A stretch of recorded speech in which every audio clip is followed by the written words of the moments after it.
Here we are at DOS Sport in Lake Park, Florida. We got Buzz Odom here with us today. He's our detail extraordinary individual. And what's up, man? How you doing? Good to see you. Hey, so 944 GTR, just historic, badass, you know, historic, just bad boy car. I mean, this is just the best. IMSA GTO back in the day, 1987. So the wheels, Buzz, walk us through it. How do you get the wheel to look so good? You know, what are the steps that you take? Well, the steps I take, they were very, very dull. Very, very, very dull. So I take a very light grit sandpaper, very light grit, 3000 grit, just to run over it, just to smooth it out, just to smooth out the dullness. And then I break out a Dremel tools, 15 different brushes and bits, mother's polish, just all types of bits to get down in between the nuts and the bolts, going around it, and having it up in the air always helps, because I can do it section at a time. You'd want to do about a 4 or 5 inch section at a time, Okay. all the way out, spin it a little bit, keep till you go all the way around. What pressure do you do with that sandpaper? Just real light, or is it like light. you got to get aggressive? No, very, very light. It's like you're not even using it. And how do you have the confidence, like when you're doing the sandpaper, doesn't it freak you out when they get even more dull and you're like, oh my gosh, have I gone too far? Like, how do you know where to stop? That's just time and experience. Time and experience. And you know, if you do put a scratch in it, you know to go lighter. But you can always polish it back out. Now, granted, I don't ever sand on them unless they are just really, really bad, really just gritty. You've got the gritty look to them, and then that's the only time I will. So 8 out of 10 wheels, sandpaper does not touch them. So it's just based on just putting the pressure in the mother's polish and the never dull and the Dremel bits. That's mainly all in the bits and the drills and the pressure used, but you really don't put any pressure on it. You let the machine run itself, and you can just keep going. And when you get the mirror finish, you do it in 3 steps. You go to a compound and it'll bring them out a little bit, but then you go to another type of polish, which is a little bit harsher, and it'll bring it up to the clearness. And then you do a final polish, which brings the mirror chrome finish. And these wheels, they do take a lot of time. Yeah. They do take a lot of time. What kind of times does someone like set aside for themselves? They get all this stuff shipped to them from, you know, I guess a supplier, detail supplier, or Amazon or something. It all shows up at your house on a Saturday morning. You got 4 wheels to do. What are you looking at? You're looking at two days. 2 days? 2 days. I can do 2 wheels in a day. Oh, wow. And that's a full, 8-hour day. Yeah. 8-hour day. There is a lot of time in them. But to get them to look like that, I mean, I wish we had some this wheel here befores on this front of this car. I mean, my goodness. I wish we had some befores of it, but well, we'll find. We got some before pictures. I have pictures, yes, but as far as video, yes, but they turned out amazing. That's pretty cool. That's pretty cool. The car is amazing. What about this matte finish on this one? This is a vinyl wrap, it looks like, right? Yes, this So is how a do you vinyl deal wrap. with something like this when it's a matte finish and then it's vinyl? Can you polish vinyl like a car? You can polish vinyl, and it'll typically take out like ghosting from emblems and letters that were put on it. Yeah. But you can't do any compounding on it. If you do any compounding on it, it'll actually change the structure of the matte finish to a gloss. Okay. So it will not be matte anymore. Okay. And but you can polish it, and it gives it just a clean, slick look. And this came from dead storage, right? It was in storage for a few years, and I wouldn't use the word rough, but it was pretty dusty. It was pretty dusty. It was pretty dusty. So what steps did you take with this? You would blow it off first, or wash it, or what do you do first? I blow it off. After you wash it, dry it, blow out all the cracks, blow everything off. And then to make sure everything's good, you want to take alcohol and a mix with water for an IPA wipe down to get all the contaminants off of it. And then you could just go into polishing. And you'll polish fender at a time to perfection to wherever you want it, and then move on to the next panel. And you Is there a product that you like to use? I use Menzerna. Okay. Very, very top of the line. Very top of the line. All their compounds, all their polishes. We're sponsored. Can a regular guy buy that somewhere? Yes, you can buy it. And as most people don't know about it, you can't buy it at AutoZone or any of the advanced auto parts or anywhere like that. But you can order it. Amazon carries it. Manzerta themselves. You can get a hold of their .com. website and talk Gotcha. to them. Okay. But yes, those products can be bought by What everybody. about the windows and stuff like that? You know, the Lexan. Is it like, what happens when you have a discolored window and that sort of stuff? When you have a discolored window, you use a different type of pad for these. It's called an airway buffing pad, where it's not like a regular buffing pad that you use on the body of a car. You actually use the side of it. And a cool fact is when you polish the Lexan glass, it is like polishing aluminum. You use the same polish as you would on aluminum on the Lexan glass, which is kind of unheard of, but that's how it works. That's how it works. So that's how you could get scratches, the cloudiness gone out of it. And that's done in 3 steps also. You have a compounding process, and then a second smooth down stage, and then the final polishing process. I got you. And we just did this window over here, right? Yes. Recently. So that's how you get this window that's from 1987 looking just so fantastic, right? And the window, it was Wow. it was really, really rough. So Wow. it was scratched up. So it turned out turned out amazing. I just where the bars go, I don't want to put too much pressure on them. So Yeah. because the bars are going back on top of it, and we don't want to damage the Lexan or anything. see. So I you see. kind of work your way around it to everything that's visible.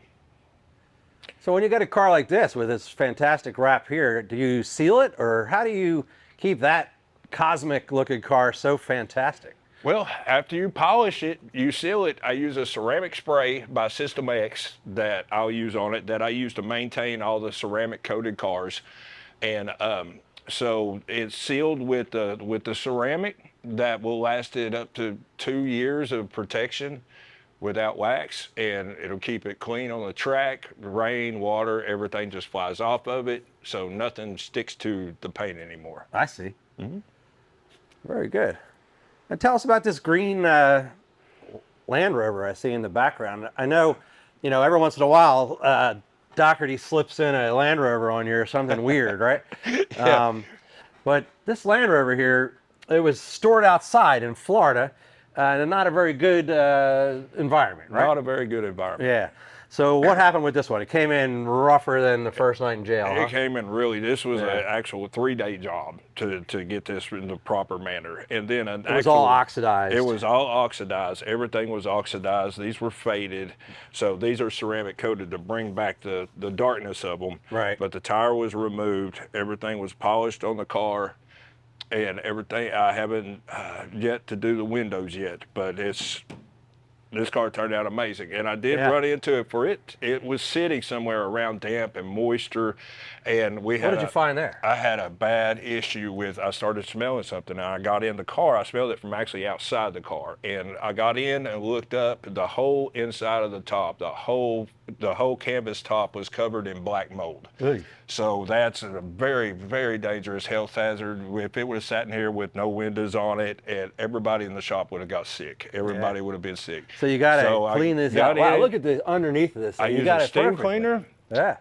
and the whole interior of the roof was completely black. It was all completely black. The sides, the top, everything was completely black. What's the And process there? Do you have to take it off, or you steam it in place? I can steam it in place. It in place, and the first thing you have to do is it's just a really, really dirty, nasty job, but you just take the rag and you get everything shampooed off to where when you steam it, when you hit it with a steamer, it does not blow mold everywhere. Yeah. So you've got to keep it contained. So you get everything off that you can, and then use the steamer for the final step.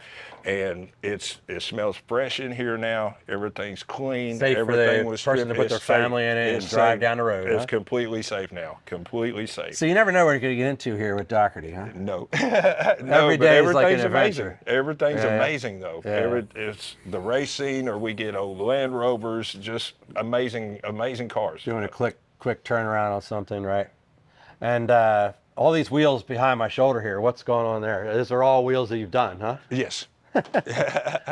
Those are some of them. Then we have about another 800 of them somewhere that have been done also. And you're just cleaning these wheels, and it's just fantastic. That's kind of the condition, that first BBS on the second Yes. shelf there. That's kind of the condition of the ones that are on the GTR to begin with, eh? Those are just like the ones on the GTR. Yeah, yeah. So that was your before and then the after on that. So yeah, fantastic. those, and when I have time, I'll have those down and get them polished, ready to go when they're ready to go on a car.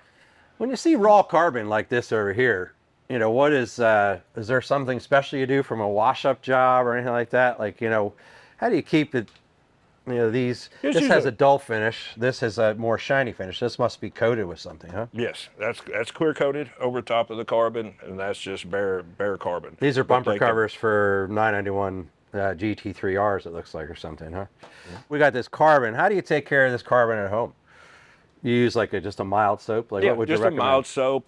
Meguiar's Gold Class is a good product that you could get at the stores without having to order anything special. Yeah. Cool. And then you can polish it. It's just as a regular car. You can polish it, ceramic coat it, wax it, whatever you want to do to it. Yeah. And any tips for the fabric, like on the Recaro seats and things like that? See, you got quite a collection up there.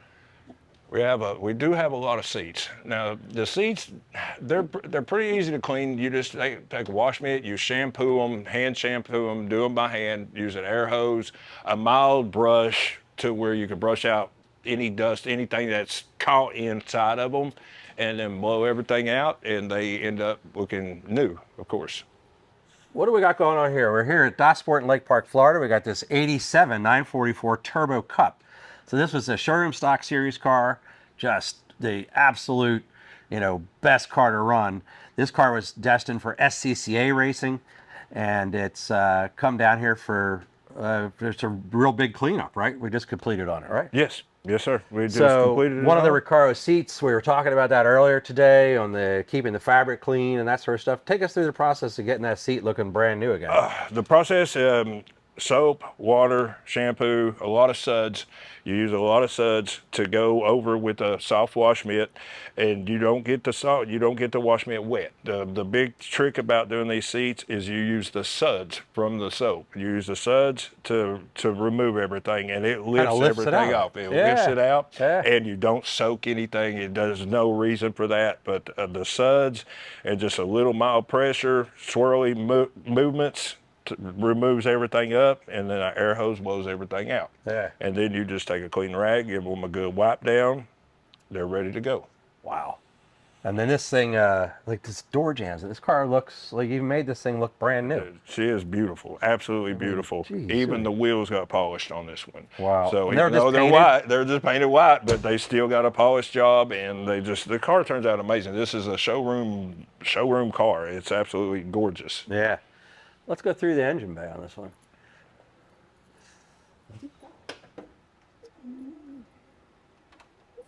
And anything to be careful of when you're detailing in the engine bay? I mean, you just finished this thing, right? Yes. Oh, unbelievable. Yes. I mean, the tank, the washer, I mean, the brake fluid reservoir there, the coolant tank. I mean, they just look so nice. Everything gets cleaned in the engine bay. Anytime you do an engine bay, really the only thing you have to worry about is ignition stuff. Or air breathers, anywhere where the air conduction comes in, or there's spark distributors, anything like that, you want to cover up and don't want to get it too wet. So you just go around it. Plastic bags are great to cover up any harnesses, any wiring harnesses they're all safe. It's okay to do it, but you'll want to cover them up anyways, because it's always just an extra precaution. Okay. Just cover it up, and then after that, you just use little brushes, and you can get down into everything, and with an air hose, wipe everything out, keeps everything clean. Clean engine is so many different finishes under here. You got a painted intake manifold, you have raw aluminum, you have anodized, looks like aluminum here on these intercooler pipes. You know, we got a painted steel piece here, some anodized pieces here. Is there like a particular product that you use all over, or do you have to use different types of things on different things? The main product that you use on it is a degreaser, and you could use that on everything. And then after you get everything dried and blown out, that's where the extra stuff comes in. That's where you clean all the harnesses separately, the intake separately. You clean it all into pieces and sections and work your way all the way around it till she's complete and it looks like this. So this is like a labor of love. This is not something that happens in 45 minutes. Oh no, yes. This is actually a 2-day job. 2-day job. Yeah, in one the of those car rolly with- stools, and you're just Yeah, down there. rolly stool. Yeah. Work my way around. I mean, there's nothing on the car that I do not touch, from the front bumper to the back bumper. Everything gets touched. Everything amazing. gets cleaned. Just amazing. It looks fantastic. Yes, sir. Yeah.